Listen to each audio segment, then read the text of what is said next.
안녕하세요, my name is Cherry Sung and I'm going to do a book report on the book Why the World Still Goes Hungry. Why are people in other parts of the world dying helplessly of hunger? The market provides enough food for me and even for them. Why don't they have anything to eat? Let's say that your child is curious during this question when you're shopping groceries in the supermarket. Couple of answers pop in your head. A shortage of money, constant wars, natural disasters, and so on. Jean Ziegler, now a member of the advisory committee of the UN Human Rights Council, is ready to reveal unyielding starvation throughout his book, Why the World Still Goes Hungry. He wrote this book to inform the readers of the most dire problem, food insecurity, of our time and call to action. The author has taught sociology in the University of Geneva and joined the Commission for Foreign Affairs, Science, and International Trade. As a social activist, he was inaugurated to the Parliament for the Social Democrats in the Federal Assembly of Switzerland from 1981 to 1999. And he was the United Nations Special Rapporteur of the Right to Food from 2000 to 2008. During the term, he paid a visit to the poorest countries in an effort to find a practical solution and came to realize how cruel and indifferent the world was in grappling with the starving people. Taking his hands-on experience into account, Jean Ziegler has an eminent authority of the issues on human rights to food than anyone else. He has authored numerous works on world hunger. The message he wants to say is, a child who dies from hunger is a murdered child. The book starts with a very simple question. Food production remains enough to feed the world's population, but why does starvation exist? Jean Ziegler approaches this question in 4 ways. First is phenomenon. To what extent is the phenomenon of hunger spread, and to what extent is it seriously affecting humans? The figures are not accurate because they came from the end of the 20th century, but about 800 to 900 million people suffer from chronic malnutrition, as the book says.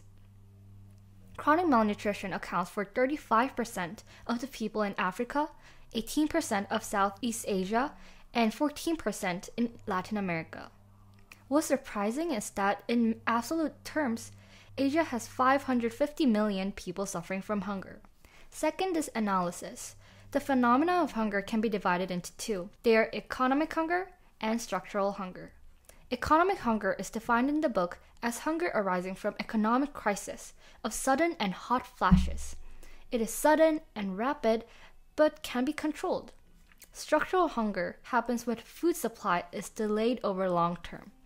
Unlike economic hunger, structural hunger is purely a human-made disaster that is inevitable. The third is cause. So why does hunger arise?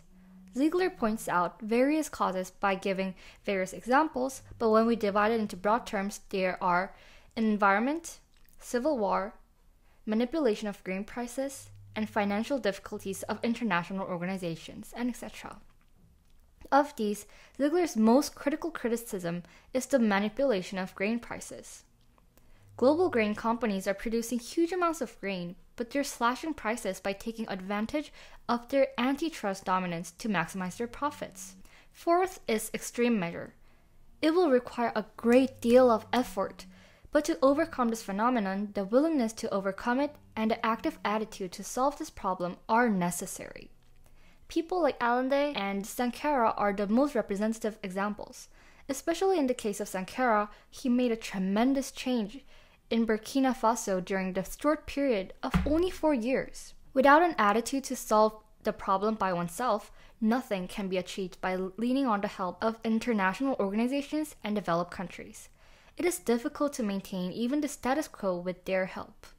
Every 5 seconds, a child of under 10 dies of hunger. 35 million people die each year from hunger or its immediate aftermath. 1 billion people are permanently and severely malnourished, and the situation is becoming increasingly catastrophic. What has led to this murderous situation? It holds that the earth can produce and provide enough food for 10 billion people. Surprised by the tremendous figures, you might wonder where the rest of the provisions are used and gone. Moreover, you will see that massive hunger is used as another form of weapon. It means that some countries face the people to submit their obedience to their authority by blocking the supply of food intentionally. No wonder that the problem of starving that I mentioned above is so urgent that you might feel that people can recognize it easily. In reality, however, people have no idea, mainly because there's little education on worldwide starvation. At school, it is common to see teachers educating students in regular courses only about history of war, not about world hunger, which takes more lives of people. The current education course is attributed to the poor awareness of a little fact that the worldwide famine and to having just a simple sense of pity for the poor without active actions to deal with the problem. Unfortunately, the considerate and sympathetic feelings cannot help combat and resolve the awful starvation. World hunger is inconvenient truth, but cannot be ignored by hiding the fact from people. Before I wrap up, I would like to share some personal thoughts. I hope the politicians look at the system of capitalism properly for the hungry. From the time of the Kim Young-sam administration, people started to take the idea of globalization for granted. However, this book let me reconsider how to approach the concept of globalization. Ziegler puts desperation, sadness, and outrage of continuing hunger and malnutrition into the bright light of the day. World hunger problem cannot be solved by simple sympathy, but it needs public awareness of the issue. Through the book, Why the World Still Goes Hungry, the author succeeds in not only shedding light on world starvation, but also making everyone understand it. The more you read, the more you realize how little you've known about world hunger. From page to page, he answers fluently about the questions his young son gives about world hunger.